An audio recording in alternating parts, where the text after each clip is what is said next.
Hello and welcome to the United Muppetiers. Today in our interview series from Muppetiers.com, in which we dive deep and get to know the people behind some of the most prominent and breakthrough names in the world of Manchester United media. Our guest today, and the majority of you won't even need me to introduce him, is James Rhodes, the founder and main man of the United Muppetiers. How are you doing today, Rhodes? I'm good. Very good. How are you? Yeah, I'm great, thanks. Good to have you on the interview series. Obviously, I know people here will know who you are already, but it's good to know a bit more about the man behind it all. Uh, So, James, I'm just going to quickly throw some numbers your way. This is going to really up your ego a bit here. Great. 24 24,000 followers on Twitter, 130,000 visitors on Muppetiers.com, 50,000 downloads of the Muppetiers podcast over the past year, and with the Facebook, YouTube, Instagram pages all on the rise over the past year. Do you think any of this was going to happen after you uploaded a few posts onto the Man United subreddit? No, not at all. I mean, that's what's so funny about the whole thing is I think everybody who's been involved in it can attest to the fact that, and frankly, it's not that much different now, that a lot of it's still entirely off the cuff. And, Yeah, it's just like, we were all sitting there thinking it would be fun to, the old subreddit threads used to blow up about transfer news and all the ITK stuff and everything happening. And it was just a bit of fun, and now it's obviously taken a life of its own. That's for sure. yeah, it's just so crazy. After it hasn't even been 2 years yet. This will be what I test technically the third summer this year, 2 years from when we started, Yeah, and maybe June 2019. I guess that was it. yeah. Early June. So, Yeah.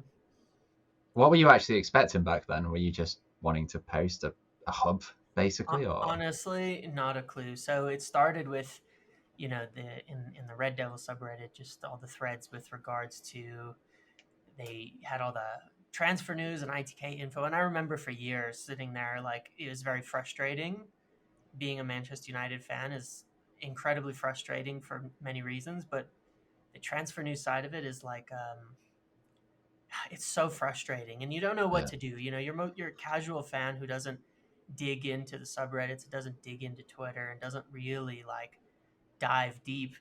You'd yeah, sit there like I used to. I used to open up like the BBC used to publish like what the papers say every evening around midnight or something, like very late yeah, UK time, and I would look at that page and look through all the different stories from the Daily Mail, from Mirror, from Telegraph, from everything, and think, what the hell's happening? Like, what's going on here? And I think everybody has kind of a curiosity, wanting to know more. And I remember just looking, reading some of the ITK information that came out, and true or not, it was interesting, and it was yeah, nice to get even the impression of finding out what's happening actually behind the scenes, what's the truth. Even if a lot of it was BS at the time, that sort of just sprung the idea of it would be good to kind of consolidate all of this into one spot where we can try to figure out what's right and what isn't, and present people maybe a big picture of everything going on rather than one story from an agent, like what you get in the news a lot, and yeah. one thing from here. And so that was kind of the idea. It was just a fun idea to do that. I think I proposed the website before anything else. Actually, I was talking to someone and said, Yeah. what if we just had a website where you just put all the updates there, instead of in these weird comment threads. And Yeah. so, yeah. Uh, so obviously the Muppets have grown loads in just under 2 years. Which football player do you think is the biggest reason for the said growth? It's either going to be De Ligt or Sancho. Which one is Yeah. it? That's funny because I feel like Delit got us almost infamy in a way. Like, Yeah, people still remember the Delit summer, and they've written off probably everything we will ever say or do because of the Delit summer. And yeah, personally, I think it's funny. I don't really mind it. I think it's funny. yeah, I don't really think it's fair. I think you know as well as anyone that at the time I was in basically agreement with you that the news coming around with it was BS based on what you had passed to me, yeah. and saying, "Hold on a second, I think we're going to sign Harry Maguire," which is what ended up happening. But we got so much judgment for Yeah, that, and even and it's sort of funny because even that summer we talked a lot about Bruno Fernandes, right? And the club Yeah. really killed off those rumors that summer. And then come January, suddenly Ollie and Phelan are in Portugal scouting Bruno Fernandes. Like, wait, I thought we weren't Yeah. interested and didn't even know who this guy was, and suddenly we're buying him. Well, there you have it. That's transfer news for you. But yeah, I think De Ligt kicked it off, and then Sancho was really like because our news, despite the hiccups and the problems that happened at the end of the deal, our news was really good for some time on that, and Yeah. unfortunately, it didn't quite work out. But it's I think that Sancho's probably a big part of the recent burst over the last year, especially on Twitter and places like that. Yeah. So yeah, like you just briefly said, obviously, besides the Sancho transfer having hiccups, we also had a few ourselves, Mm-hmm. and a lot of that is obviously due to the niche of the Muppeters being about in the know information. So you've obviously received so many countless pieces of info, Mm-hmm. even from me as well, and from just Mm-hmm. anyone around the world. So Yep. I want to give you the opportunity now to not name them, but share some of the craziest pieces of information you've received in these past 2 years. Just like the most, just like, what the hell was this? Yeah. Yeah. I think the wildest one at the start, not at the start, I think this was actually last summer, just prior to last summer. And it's sort of funny because it would be more amusing if it weren't so easy to spot, unfortunately. But like there was a rumor about Neymar, was the biggest one, and then some like Mirror article came out, and it felt like that's obviously where something was coming from, but it was about Neymar, and it was diving into the brand and how they're going to redo a sponsorship deal with this company, and that's going to fund Neymar, and the things you hear that if you weren't educated about it at all, you might think, "Wow, that's crazy. That makes sense," but it doesn't. It makes no sense. And uh, but I think the name something. It was something to do with that there would be a big Neymar deal in the works, and it was all discussed and agreed, and it would, also result in a switch of sponsorships, on the jerseys and on, the club brand overall, and I think that was the wildest thing that was ever said. It's tricky because it's like the wildest ones you just forget almost immediately because it's like obviously just throw it out, uh, but it's funny because sometimes the wildest ones are the ones that have come through. I mean, last summer when I heard, uh, I got some information and I thought this made no sense at all, um, that we were when I first got some actual information that we were interested in Ahmad Diallo, and it was like a 40 million euro deal. I was like, what? Like yeah, everybody's still talking about Sancho everywhere, and suddenly it was like, oh yeah, we're signing Amad uh, Diallo 20 plus 20. I was like, excuse me, and then 3 days later, out it goes, and that was wild. And then the other one that was crazy that came to pass was someone telling me about Ed Woodward's situation in January. uh, And I have no idea who this person is. I have no idea. It could be total nonsense. And then look what happens 4 months later. yeah, So that's the type of thing that it's such a weird business in that regard. yeah. So yeah, uh, what would you do? You think any reputable media companies actually use your information then, or well, the Muppeteers information? Do you think you have like an inkling of maybe a few journalists who might? Because like you might get an update that says, Yeah. I don't know, there might be a break in the Sancho deal, and then you might see a few hours later someone doing Right. it. Like, do you think Right. that is actually legit or just coincidence?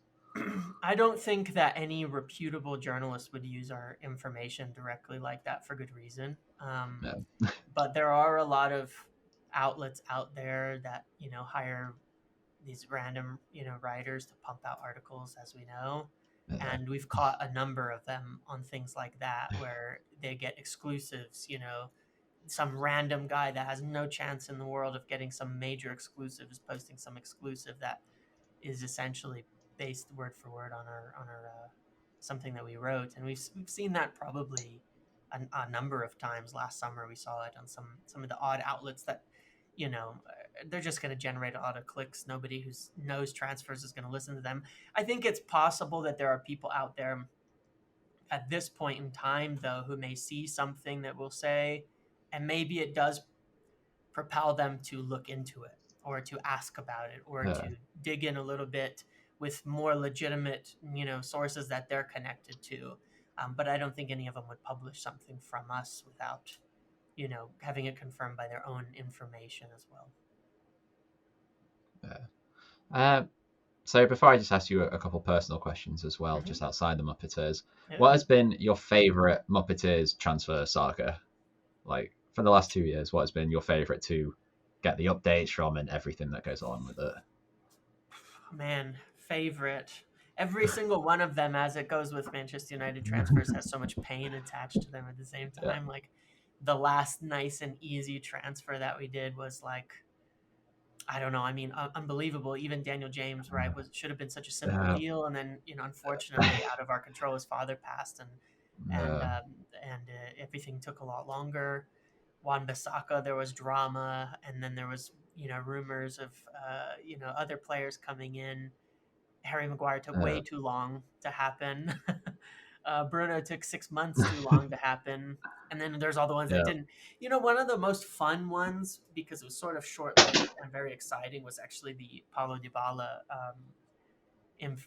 saga that lasted about 2 weeks, because it was such like it was sort of like the bubble had popped on Delit, and everybody was like, we got to get a big signing in, and we're selling Lukaku. It was like our first big sale in ages, and up pop these Dybala rumors, and people are tracking him on his Caribbean vacation at the time, and Fabrizio's tweeting about him like every day, and it was a lot of fun, because it actually, whether you liked the idea of the transfer or not, there was a lot of validity to it, and there was a lot going on, and it really was like maybe it will, maybe it won't, concluding in, and his brother was in London, like this was confirmed, right? His brother and agent were in London meeting with teams, and us and Tottenham actually, and then it all concludes in this bomb that he has like a £40 million image rights lawsuit, and the whole thing goes to crap. That one was fun. It was very exciting, even if it was disappointing. But I'll say Bruno is my favorite, because I think it was one where our information was well ahead of everybody else's out there. And so from a Muppeteer standpoint, that was fun. That was really fun to cover and to do. Yeah, definitely, because I even remember using some of the Muppeteers info when I was writing somewhere else. Like, I obviously asked you for your permission, but still, it was before everyone else in England, so that was insane. And then we got them updates in, and then literally 2 hours later, Simon Stone had all picked up on it. So that was incredible to watch. Yeah, that was fun. Yeah. So, taking a step back from the Muppeteers questions and stuff, what should people know about James Rhodes, or not know about him even? Well, man, I don't know how to put that. I mean, what should they know about me? I kind of, in general, feel like I'm a bit of an open book in a lot of ways. I feel like I'm almost always the same, the way that I talk with you guys, that I talk with anybody generally. I think the biggest thing, and obviously it ties into the Muppeteers, but the biggest thing is that I have a lot of, have like an almost unending desire to know things. I really do want to know everything, and it's like I have really no real shame or embarrassment from reaching out or from kind of failing in these endeavors, which has happened so many times, and all the crap we've gone through, and the hiccups and everything, and all of this. But I would say that's most of it. I'm otherwise personal life, I think I've shared a lot of it. I have a wife and kid, and I have my own job and career and businesses that I work, and so this is all a lot of fun, for me. And I think the main thing that I would tell anybody about, all of this and my motivations on it, is that there's really very little like personal gain attached to it, aside from wanting to know things. I really want to know things, and I want other people to know, everything. And I think it's so much fun, and that all of this stuff should be, fun. It can be, there's obviously, we've seen with the last week how frustrating and painful, being a football supporter can be, for this club and many others, unfortunately. And it's nice to at times be able to bring the fun back, to it, to the stress and everything that goes along with it. So that's the main thing. Oh, okay. So you just said then about what motivates you and stuff. We've seen the Muppeteers grow so insanely over the past 2 years, especially over the past year. what are your plans going forward for Muppeteers as a whole? What is your motivation for it, your goal?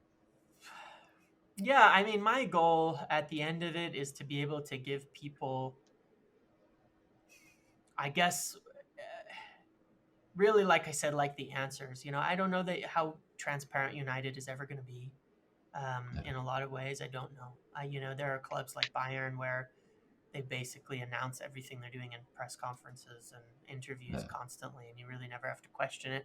I don't know that we're ever going to do business that way. I don't know that you can do business that way in England. Most of the English clubs are yeah, quiet, and there's so much competition, and it's much more cloak and dagger overall. But without attempting to ruin things for anybody, my motivation for it is just to provide a continued platform for people to feel like they can look at things a bit more objectively in terms of what is going on, to because we've talked a lot about it, and we've put a lot of stuff out on the podcast and on Twitter and things like that is not just this is inside transfer news, but having people really understand the processes of everything that goes on at the yeah, club, with transfers, with coaching, with anything that we possibly can, to give people a bit of a more positive outlook on it, because it's very doom and gloom. And while there's good reasons for that, it's not always that doom and gloom. And things, even at the moment, since we've started this and gotten involved, things have gotten so much better around the club than people would yeah, believe, despite the last week of hiccups. That without understanding it, when you just read the news, you might not see that.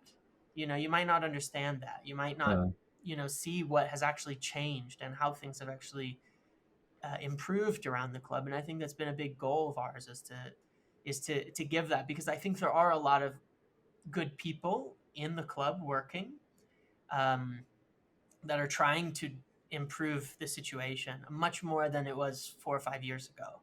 yeah, And I think they're succeeding, but there's a lot of real stuff and a lot of truth that can be put out to people.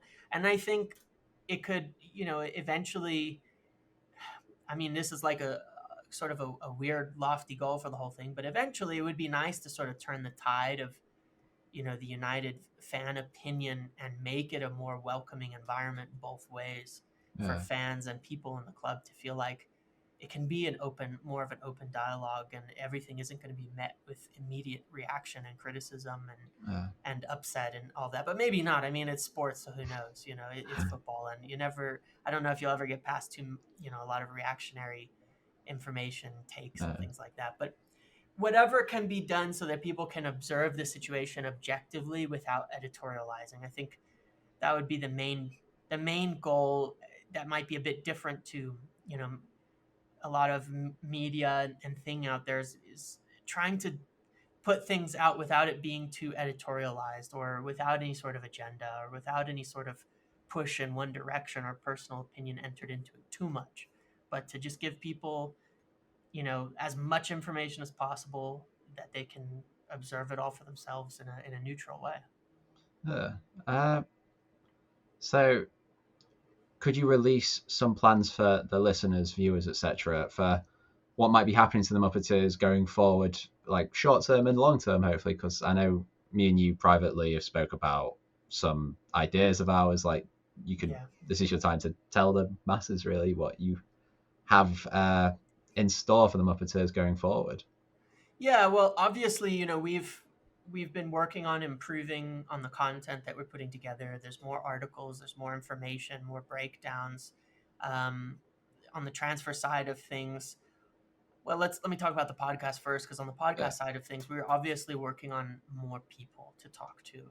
We really want to give platforms for people to, who are already known, some more known than others, but to give information and to get more legitimately connected up with people in that regard, yeah, and present a lot of interesting guests on our podcast, not just about transfer news, but again, people that may be able to give insight information into how the whole world of football works, in general, and pass that along. So that's a huge goal. We want to absolutely get into doing more interviews. This is a really cool thing to do, yeah, um, and get into more interviews and videos and things like that, especially as we get into summer.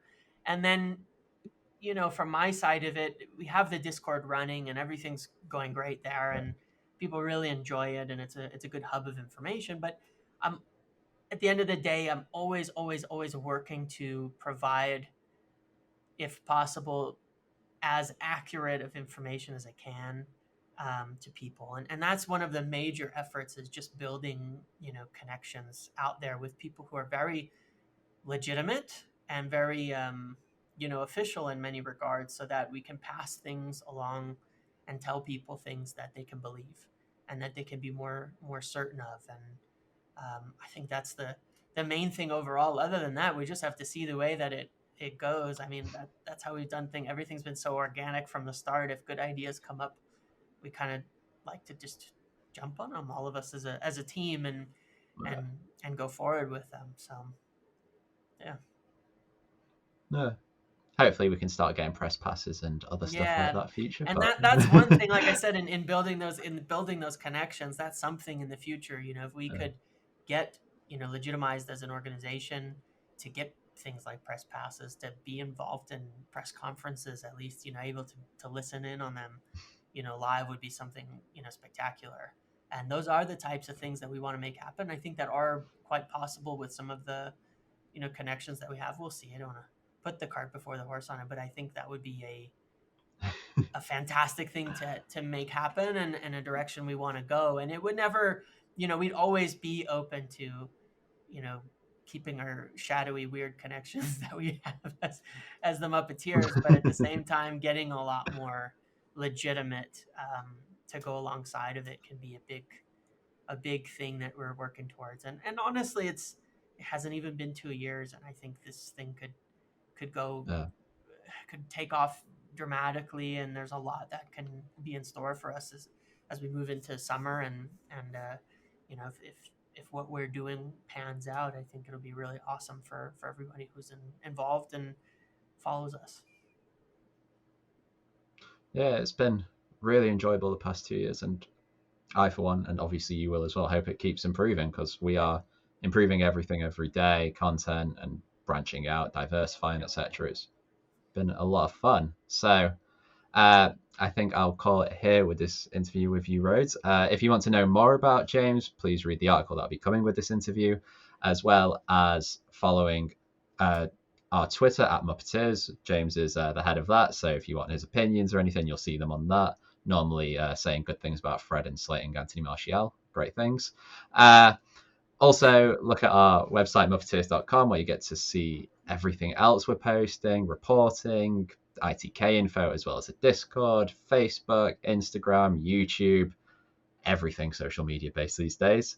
And to follow me personally, it's Mike Parrott, 2 T's at the end with an underscore on Twitter. And we will see you guys next week. Thanks for listening.